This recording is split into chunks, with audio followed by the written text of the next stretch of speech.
মনি কি পারবে মন্ডাকে বস্তার মধ্য থেকে উদ্ধার করতে?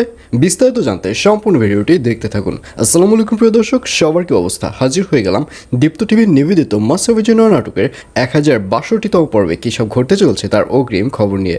এই পর্বটিকেও মিস করবেন না, কারণ এই পর্বে আপনারা দেখতে পারবেন মনিকে দেখা যাবে সেবার বাস স্ট্যান্ড এসে বাস থেকে নেমে তার ভাই মন্ডাকে খুঁজতে থাকবে। অর্থাৎ তার ভাই মন্ডার তো ওখানে আসবার কথা ছিল, কিন্তু কোথাও তার ভাই মন্ডাকে খুঁজে না পেয়ে মনির মন খারাপ হয়ে যাবে এবং এক পর্যায়ে মনিকে দেখা যাবে সে ওখানের একটা অটোতে করে নিজেই বাড়ির দিকে রওনা করবে এবং যখন যে অটোতে উঠবে তখন অটোর নিচে একটা বস্তা দেখতে পারবে এবং তখন অটোওয়ালাকে জিজ্ঞাসা করবে যে এটা কিসের বস্তা।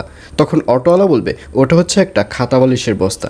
আর এটি শুনে মনি ব্যাপারটি পাত্তা দিবে না এবং এক পর্যায়ে যখন গাড়ি চলতে থাকবে তখন মাঝে মাঝে খেয়াল করবে যে বস্তাটি নড়াচড়া করছে, আর এটি দেখে মনি অবাক হয়ে যাবে এবং এক পর্যায়ে মনি ড্রাইভারকে বলেই ফেলবে, ভাই আপনি কি খেয়াল করছেন? আমি কিন্তু অনেকবারই খেয়াল করছি যে বস্তাটা মাঝে মাঝে নড়াচড়া করে উঠছে।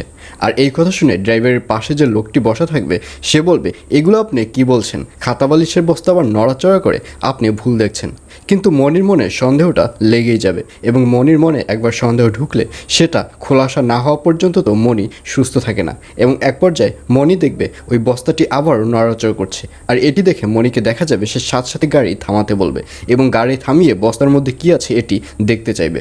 আর অন্যদিকে দিলার বেগমকে দেখা যাবে সে এবার দাদাভাইকে ট্রেনিং দেওয়া শুরু করবে, অর্থাৎ মানসিক রোগীদের সাথে কিভাবে কথা বলতে হয়, কি কি জিজ্ঞেস করতে হয়।